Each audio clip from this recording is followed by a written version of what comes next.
مفتی صاحب 2 سال پہلے میرے والد اور تایا ابو کا کار ایکسیڈنٹ ہوا تھا. اس میں میرے تایا ابو کی وفات ہو گئی تھی اور میرے والد صاحب کے دماغ پر چوٹ لگی تھی. یہ دونوں مشترکہ کاروبار کرتے تھے. ایکسیڈنٹ سے تقریباً 10-15 دن پہلے انہوں نے 1 لاکھ روپے قرض لیا تھا. یہ قرض تایا ابو لے کر آئے تھے اور انہوں نے ابو کو جس سے لے کر آئے تھے ان کا نام بھی بتایا تھا. دماغ پر چوٹ لگنے کی وجہ سے ابو کا دماغی توازن تقریباً 2 ماہ بعد ٹھیک ہوا. صحت مند ہونے کے بعد جب ابو قرض واپس کرنے گئے تو اس شخص نے کہا کہ اس نے تو کوئی قرض نہیں دیا تھا. ممکن ہے کہ ابو شاید اس کا نام بھول گئے ہوں جس سے قرض لیا تھا. 2 سال گزرنے کے بعد بھی ابھی تک کسی نے قرض کا مطالبہ نہیں کیا، جبکہ قرض ادا کرنے کا وقت صرف کچھ ماہ کا تھا.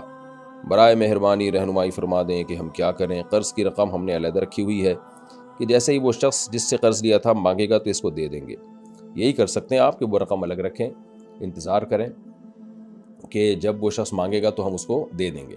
جب بالکل مایوس ہو جائیں، اتنا ٹائم گزر جائے، بالکل اب چانس ہی نہ ہو کہ یعنی اسباب کی دنیا میں آپ کو یہ لگے کہ اب وہ بندہ نہیں آئے گا، اگر ہوتا تو آ جاتا اب تک، جب 100% یقین ہو جائے کہ اب کوئی چانس نہیں ہے اس بندے کے آنے کا، تو پھر وہ رقم آپ صدقہ کر دیں غریب پر. ثواب یعنی اس ثواب کی نیت سے، یعنی اس شخص کی طرف سے صدقہ کریں کہ جس سے قرض لیا تھا کہ بھئی وہ تو مل نہیں رہا، تو چلو پھر ہم صدقہ کر دیتے ہیں. اور اگر خود غریب ہیں تو پھر خود بھی استعمال کر سکتے ہیں اس نیت سے کہ جب وہ آئے گا تو ہم اس کو واپس دے دیں گے.